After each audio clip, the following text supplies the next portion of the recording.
अस्सलाम वालेकुम गाइस, मेरा नाम है अली और मैं अपने channel daily horror stories by Ali से अल्हम्दुलिल्लाह आपके साथ मौजूद हूँ। मैं उम्मीद करता हूँ मेरे तमाम सब्सक्राइबर्स, मेरे चाहने वाले, मुझे सपोर्ट करने वाले खैरियत से हैं और उनकी ज़िंदगी बेहतर गुजर रही है। अगर आप में से किसी ने भी अब तक मेरे इस चैनल को सब्सक्राइब नहीं किया तो एटलीस्ट सब्सक्राइब कर लें और सबसे पहले इस वीडियो को लाइक कर दें। अच्छा गाइस, आज की ये जो कहानी है ये ज़रा मुख्तलिफ कहानी है और ये कहानी शावेज साहब के वालिद साहब की कहानी है। और ये उस दौर की कहानी है जब 1991-92 में ये अफ्रीका के एक किसी मुल्क में जॉब की गर्ज से गए हुए थे। ये जो मुल्क था ये दीगर ममालिक की निस्बत ज़्यादा तरक्की याफ्ता था। यहाँ का जो इंफ्रास्ट्रक्चर था, जो हालात थे, वो दीगर अफ्रीकी ममालिक से बहुत बेहतर थे। लेकिन हाँ, जहाँ पे ये रहा करते थे, जहाँ पे इनकी जॉब थी, बेसिकली एक गांव था। और इस गांव से जब आप बाहर निकलें या दूसरे गांव या शहर की तरफ जाएं तो रास्ते में एक बहुत बड़ी झील आया करती थी। ये बताते हैं कि यहाँ पे कुछ उल्टा सिस्टम था कि यहाँ पे ज़्यादातर जनवरी फरवरी और मार्च में सर्दी नहीं हुआ करती थी। यानी यहाँ पे मई जून जुलाई में सर्दी होती, जबकि जो सर्दी वाले मौसम यहाँ पाकिस्तान में मौजूद हैं उन दिनों में वहाँ पे गर्मी हुआ करती। खैर, अक्सर ऐसा होता कि मेरे वालिद साहब को काम के सिलसिले में गाड़ी के ज़रिए एक गांव से दूसरे गांव या दूसरे शहर न सिर्फ जाना होता, बल्कि कभी कभी रात में जब वो वापस आते तो रात के 3-4 और कभी कभी सुबह हो जाया करती थी। तो वैसे ही एक सर्द रात थी और मेरे अब्बू बताते हैं कि मुझे वापस आते आते या निकलते निकलते रात के 12-12:30 बजे का टाइम हो चुका था। जबकि मैं जहाँ पे मौजूद था वहाँ से घर का जो रास्ता है मज़ीद 1 घंटे का रह चुका था। अब क्योंकि मैं बहुत ज़्यादा ट्रैवलिंग किया करता था तो तकरीबन जो रास्ते थे वो मुझे सारे के सारे याद थे। लेकिन फिर भी क्योंकि मैं एक दूसरे मुल्क से यहाँ पे आया हुआ था, फिर भी कोई ना कोई गलती की गुंजाइश मौजूद रहा करती थी। तो वैसे ही कुछ उस रात हुआ जब मैं वापस अपने गांव, अपने घर की तरफ जा रहा था। रोड मुकम्मल तौर पे सुनसान था, वीरान था। मेरे एक तरफ झील मौजूद थी, जबकि दूसरी तरफ हल्के हल्के जंगलात नुमा एरिया मौजूद था।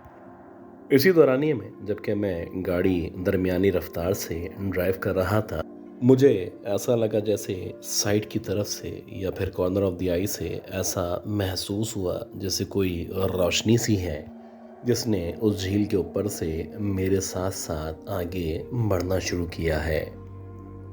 अगर कभी आप सफ़र कर रहे हो, दरिया के सामने मौजूद हो, समंदर के एतराफ़ में हो या फिर किसी ऐसी जगह मौजूद हो जहाँ पे इस तरह की नहर हो और आपको आम तौर पे जब इस तरह की रोशनी या लाइट दिखाई दे तो आपको बज़ाहिर ऐसा लगा करता है जैसे कि शायद कोई जहाज़, कोई कश्ती इस वक्त पानी के अंदर मौजूद है जिसके अंदर लाइट को जलाया गया है। और ये बड़ी नॉर्मल सी बात है, आमतौर पे ऐसा हुआ करता है। लिहाजा मैंने भी इतना गौर नहीं किया और मैं उसी रफ्तार से आगे बढ़ता चला गया। अब जैसे जैसे मैं आगे बढ़ रहा था मुझे ऐसा लग रहा था ये रोशनी न सिर्फ मेरी गाड़ी की रफ्तार के साथ साथ आगे बढ़ रही है, बल्कि ऐसा लग रहा था कि शायद मेरे और उसके दरमियान जो फासला था वो कम होना शुरू हो चुका है। पहला इंप्रेशन यही था कि जैसे कोई कश्ती, कोई जहाज़ होगा। लेकिन आहिस्ता आहिस्ता करके जब ये रोशनी मेरी तरफ बढ़ती चली आई तो एक लम्हे के लिए ऐसा लगा जैसे कोई स्पीड बोट के ज़रिए इस रोशनी को मेरी तरफ लेके बढ़ रहा है। शायद कोई मुसाफिर होगा जो कि यहाँ पे इस कश्ती को या जहाज़ को ला के किनारे की तरफ रोकना चाहता होगा। अब तक मैं बड़ा नॉर्मल था और मैं अपनी ही रफ्तार से आगे बढ़ता जा रहा था कि मैंने देखा कि एकदम से उस कश्ती की जो रफ्तार थी वो ना सिर्फ डबल हो गई, बल्कि जैसे जैसे वो रोशनी मेरे करीब आ रही थी अब ऐसा लग रहा था कि कश्ती तो मौजूद नहीं है, ना ही किसी भी किस्म की आवाज़ मेरे कानों में पहुंच रही थी। लेकिन हाँ, ये रोशनी बतदरीज मेरी तरफ बढ़ती चली आ रही थी। आहिस्ता आहिस्ता करके ऐसा महसूस हो रहा था जैसे एक पतली सी कोई डंडी है या फिर कोई बांस है जिसके ऊपर ये रोशनी मौजूद है, और ये अल्लाह जाने कौन इसको चला रहा है और ये मेरी तरफ क्यों कर बढ़ती चली आ रही है। ज़ाहिर सी बात है, मैं ड्राइव भी कर रहा था। मेरा जो फोकस था वो सामने रोड की तरफ भी था कि कहीं कोई एक्सीडेंट ना हो जाए। लेकिन हाँ, जैसे जैसे मैं उस तरफ देखता तो ये रोशनी करीब से करीब आती जा रही थी। अब एक वक्त में ऐसा लग रहा था कि मैं रोड के इस तरफ मौजूद हूँ, जबकि नहर के किनारे की तरफ वो रोशनी मेरे साथ साथ आगे बढ़ रही है। लेकिन अब की बार ये जो मंज़र था ये बहुत ज़्यादा तब्दील हो चुका था।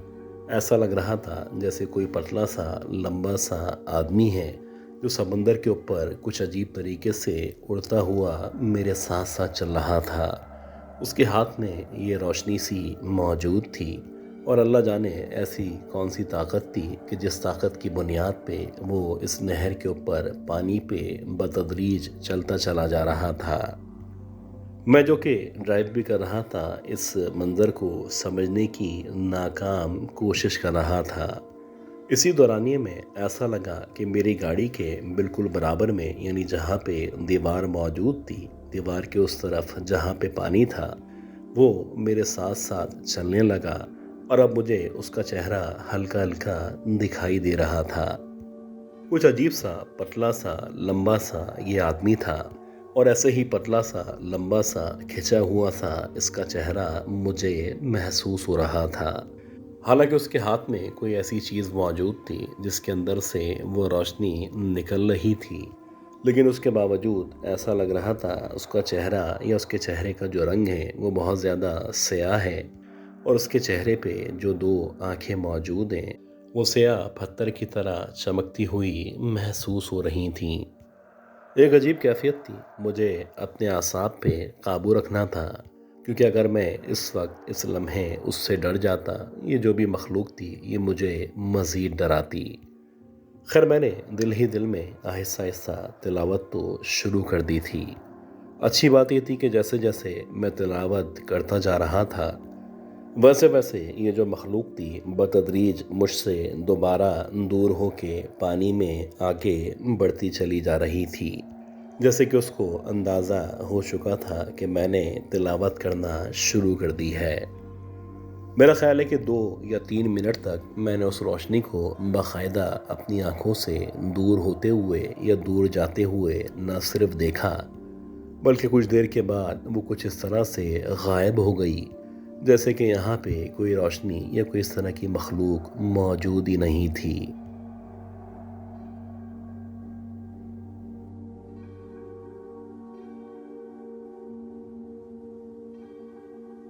अच्छा गाइस, उम्मीद करता हूँ ये जो पहली स्टोरी थी, ये स्टोरी आपको ज़रूर पसंद आई होगी। अब हम चलते हैं आज की दूसरी बहुत ही खौफनाक कहानी की तरफ, और मैं उम्मीद करता हूँ कि आपने अब तक इस वीडियो को लाइक ज़रूर कर दिया होगा।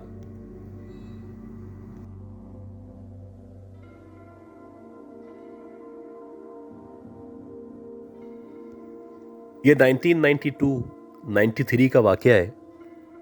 हम लोग इंटीरियर सिंध के एक छोटे से गांव में रहा करते थे। ये जो गांव था, यहाँ की जो आबादी थी वो ना होने के बराबर थी, जबकि गांव के आगे पीछे या उसके करीबो जवार का जो भी एरिया था वहाँ पे बहुत ज़्यादा खेत मौजूद थे। हमारे बाद जो गांव आया करता था, उस गांव में और हमारे गांव में तकरीबन 15 से 20 किलोमीटर का फासला मौजूद था। लेकिन अच्छी बात ये थी कि अगर उस गांव में कोई मेला लगता, कोई फंक्शन होता, कोई उर्स होता, ख़ास तौर पे अगर कोई कव्वाली का प्रोग्राम होता, तो हमारे गांव वाले ना सिर्फ वहाँ पे जाया करते थे, बल्कि इसी तरह अगर हमारे गांव में कोई मिलाद होता, कोई उर्स होता, कोई कव्वाली होती, तो वहाँ के लोग भी यहाँ पे आया करते थे। बहुत सादा दौर था। इतनी ज़्यादा ना ट्रांसपोर्टेशन थी, ना इतनी ज़्यादा लाइट्स अवेलेबल थी। लोगों के पास ना इंटरनेट था, ना मोबाइल थे, ना टीवी वगैरह मौजूद थे।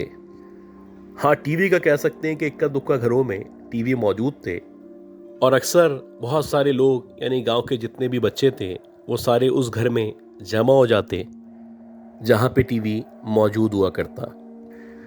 खैर किस्सा मुख्तसर, इसी तरह एक रात थी और इत्तफाक से जो हमारे बराबर वाला गांव था, जो कि 15 से 20 किलोमीटर के फासले पे था, वहाँ पे एक उर्स की तकरीब चल रही थी। अब मेरे दो दोस्त वहाँ पे गए हुए थे और हमारा इरादा यही था कि पूरी रात वहीं पे रुकेंगे। लेकिन इत्तफाक से जो मेरा दोस्त था उसकी एकदम से तबीयत ख़राब हो गई। उसको बहुत ज़्यादा भारी भारी महसूस हो रहा था और उसको ऐसा लग रहा था जैसे उसके सर में बहुत ज़्यादा दर्द हो रहा है। खैर पहले तो हमने कोशिश की कि उसको समझा सकें या उसको वहाँ पे रोक सकें, लेकिन जब वो घर जाने की इंसिस्ट करने लगा तो मजबूरन मैं और मेरे दोनों दोस्त उस गांव से अपने गांव के लिए रवाना हुए। उस दौर में आम तौर पे सफ़र करने के लिए पब्लिक ट्रांसपोर्ट का इस्तेमाल किया जाता था और अगर आप ऑड टाइम में किसी एक जगह से दूसरी जगह जा रहे हैं, या तो आपके पास कोई बैलगाड़ी, कोई गधा गाड़ी मौजूद होनी चाहिए, या फिर आप बाहर निकल के खड़े हो जाएंगे और इत्तफाक से अगर उस रूट पे, उस रास्ते पे कोई गाड़ी या कोई ट्रक गुजरता हुआ नज़र आएगा तो आप उससे लिफ्ट मांगेंगे। हम लोग भी चलते चलते रोड पे पहुंच चुके थे और हमें यकीन था कि कोई ना कोई ट्रक वाला, कोई ना कोई माल लोडिंग की गाड़ी, या हो सकता है कोई ना कोई पुलिस की गाड़ी यहाँ से गुजरेगी और जब वो यहाँ से गुजरेगी तो हम उनसे लिफ्ट मांगेंगे और अपने गांव पहुँचने की यानी जल्द से जल्द पहुँचने की कोशिश करेंगे। लेकिन इत्तफाक से जब हम तीनों चलते हुए रोड पे आए तो 15 या 20 मिनट तक खड़े रहने के बावजूद भी ना ही कोई गाड़ी नज़र आई, ना ही ऐसा लग रहा था जैसे कोई गाड़ी आने वाली है। एक अजीब सी खामोशी थी जो उस पूरे वीरान रूट पे मौजूद थी। खैर कुछ देर के बाद मैंने अपने दोस्तों से कहा कि आहिस्ता आहिस्ता गांव की तरफ चलना शुरू करते हैं। हो सकता है कि जब ये रोड ख़त्म हो तो जो सामने दूसरा रोड मौजूद है वहाँ पे हमें कोई ना कोई गाड़ी मिल जाए। खैर हम लोग आहिस्ता आहिस्ता उस रोड पे चलते हुए दूसरे रोड की तरफ बढ़ रहे थे, जबकि हमारे लेफ़्ट साइड पे एक छोटी सी नहर थी जो कि मुसलसल हमारे साथ ना सिर्फ चल रही थी बल्कि सुनसान वीरान रात में एक खौफनाक सा मंजर पेश कर रही थी। खैर नहर के साथ चलते चलते जैसे जैसे हम उस रोड पे आगे बढ़ रहे थे तो एकदम से ना जाने कहाँ से पेड़ों में से या खेतों में से निकल के एक बहुत बड़ी सी गाय हमारे सामने आके खड़ी हो गई। आमतौर पे गांव के अंदर इस तरह की गायें या इस तरह की जो भैंसें हैं वो नज़र आ जाया करती हैं, तो हमें भी लगा कि शायद गांव में किसी की गायें होगी जो यहाँ पे चलती हुई पहुँच गई होगी।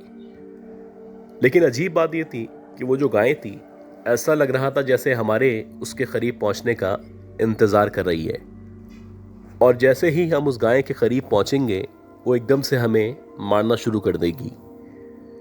एक अजीब सी वहशत थी जो ना सिर्फ उसकी आंखों में मौजूद थी बल्कि वो जिस तरह से अपने मुंह को या अपने सर को बार बार हिला रही थी, ऐसा लग रहा था जैसे वो नहीं चाहती हम उसके सामने आएं या उसके करीब जाएं। लेकिन हम लोगों ने इतना ज़्यादा गौर नहीं किया और जैसे ही हम लोग उस गाय के करीब पहुँचे तो एकदम से उसने उछल के मेरे दोस्त को मारने की कोशिश की। अब हमें अंदाज़ा हो चुका था कि ये जो जानवर है ना सिर्फ ये ख़तरनाक जानवर है बल्कि आज इसके जो इरादे हैं वो किसी भी तरह नेक नहीं है। खैर जैसे ही उस गाय ने मेरे दोस्त की तरफ लपक के उसको मारने की कोशिश की तो हम तीनों ने एकदम से भागना शुरू कर दिया। एक अजीब मंजर था, हम तीनों आगे आगे भाग रहे थे, वो जो गाय थी हम तीनों के पीछे भाग रही थी और हमें पता ही नहीं था कि हम किस तरह भाग रहे हैं। खैर इसी तरह 4 या 5 मिनट तक हम तीनों भागते रहे और बिला आखिर भागते भागते नहर के बिल्कुल बराबर में जहाँ पे एक पत्थर का टीला मौजूद था उसके करीब आ गए। अब जैसे ही हम उस पत्थर के या उस टीले के करीब आए और हमने पलट के देखा तो वहाँ पे कोई भी गाय मौजूद नहीं थी। देखते ही देखते ये जो गाय थी अल्लाह जाने ये कहाँ गायब हो गई थी, या तो उसको ज़मीन निकल गई थी, या फिर हो सकता है कि इसको आसमान खा गया था। बहरहाल उस टीले के पास पहुंच के हम तीनों दोस्तों ने ना सिर्फ सुकून का सांस लिया, बल्कि हम लोग निस्बतन अपने आप को रिलैक्स महसूस कर रहे थे। इसी दौरानी में कि जब हमारी सांसें फूली हुई थी और हम उस टीले के बराबर में खड़े हुए सांसें ले रहे थे, एकदम से जब मेरी नज़र उस टीले के बैक साइड पे यानी उसकी दूसरी तरफ पड़ी, तो मैंने देखा कि एक औरत सब्ज कलर के लिबास में बहुत ज़्यादा तैयार हुई थी, जैसे कि आमतौर पे दुल्हनें तैयार हुआ करती हैं। ना सिर्फ टीले के उस पार बैठी हुई है, बल्कि कुछ मखसूस अंदाज से उसने अपने सर को ना सिर्फ नीचे की तरफ झुका रखा है, बल्कि ऐसा लग रहा है जैसे वाकई में उसने अपने मुंह के आगे घूंघट डाल रखा है। उसके जो हाथ या उसका जो जिस्म हमें नज़र आ रहा था, उसको देख के वाकई में लग रहा था जैसे कोई बहुत ही साफ सुथरी अच्छे घराने की और बहुत ही कोई खूबसूरत औरत है जो वहाँ पे बैठी हुई है, जबकि उसका जो चेहरा था वो अब तक हमें नज़र नहीं आया था। खैर, जैसे ही मेरी नज़र उस औरत पे पड़ी तो मैंने अपने दोस्तों को भी कहा कि देखो, ये लड़की इतनी रात में नहर के किनारे इस पत्थर के टीले के पास क्यों बैठी हुई है। मेरे देखने के बाद जो मेरे दोस्त थे उन्होंने भी उस औरत को देखा, तो वो लोग भी बहुत ज़्यादा हैरान थे और सोच रहे थे कि इतनी रात में इस जगह पे इतनी खूबसूरत लड़की का यहाँ पे बैठा होना, आखिर इसकी क्या वजह हो सकती है। कहीं ऐसा तो नहीं कि ये जो लड़की है ये किसी शादी वाले घर से या शादी की तकरीब से भाग के यहाँ पे आके बैठ चुकी है। लेकिन अगर ये भाग के आती तो यहाँ पे इस तरह घूंघट डाल के बैठना ये हमारी समझ से बाहर था।